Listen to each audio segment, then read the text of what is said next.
अरे का है सखी? हाँ बोला सखी। बड़ा उदास बैठल हो जैया से आयल हो। अरे सखी हमार करमवे फुट गल हो। अरे वो कैसे हो? अरे ऐसन पियक्कड़ मिलल बाकी का बताई। अरे तो खाली पियक्कड़ न बाड़ा। अरे ला सुना पहले। सुनाओ। अरे तू बराई गईले राजा, तू बराई गईले राजा, पी के भांगा रैया तू बराई गईले राजा, पी के भांगा रैया।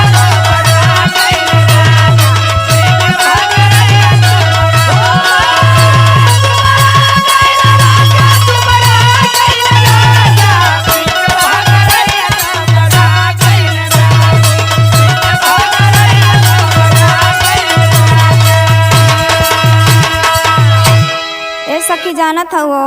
हाँ बतावा। पहले पहले गईली तो का भयल? का भयल हो? अरे पहले पहले जाबा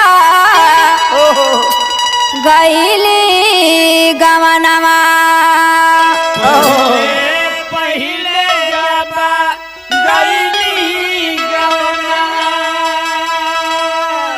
फूलवा नियना फूलल रहले सजनवा,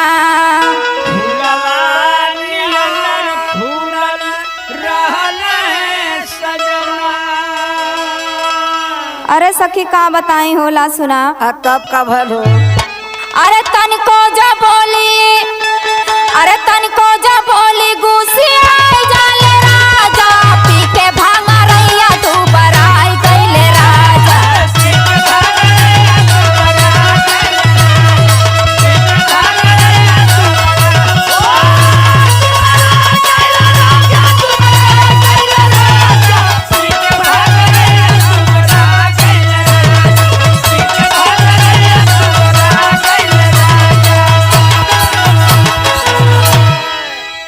ए सखी हमार सरहो सिंगार कायल कुल बेकार बाहो।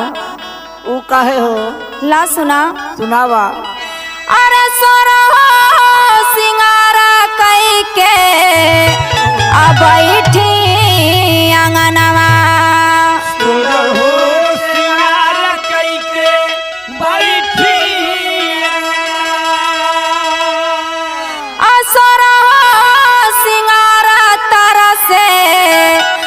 तरह से खजनवा,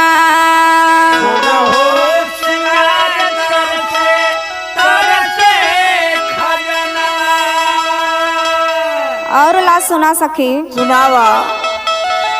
अरे पौते चिलमा, अरे पौते चिलमा सब भुला जाले राजा, पी के भांगा रैया तू बराई गईले राजा, पी के भांगा रैया।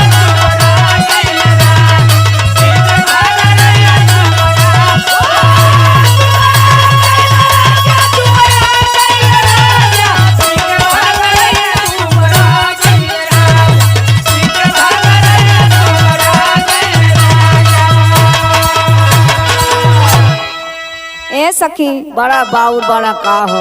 अरे का बताई हो, तो गांव जवार लोग ताना मारत बा कि कब से नैहरवे में बा, जब से आइल तब से नैहरवे के। ला सुना। सुनावा। अरे गौवा जवारा सब मारेला मेहनवा,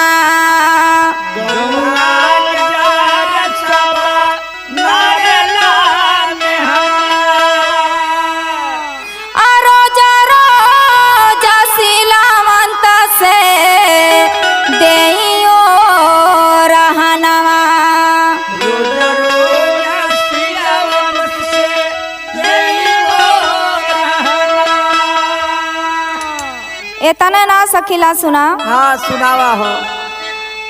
अरे सुमन सरोज के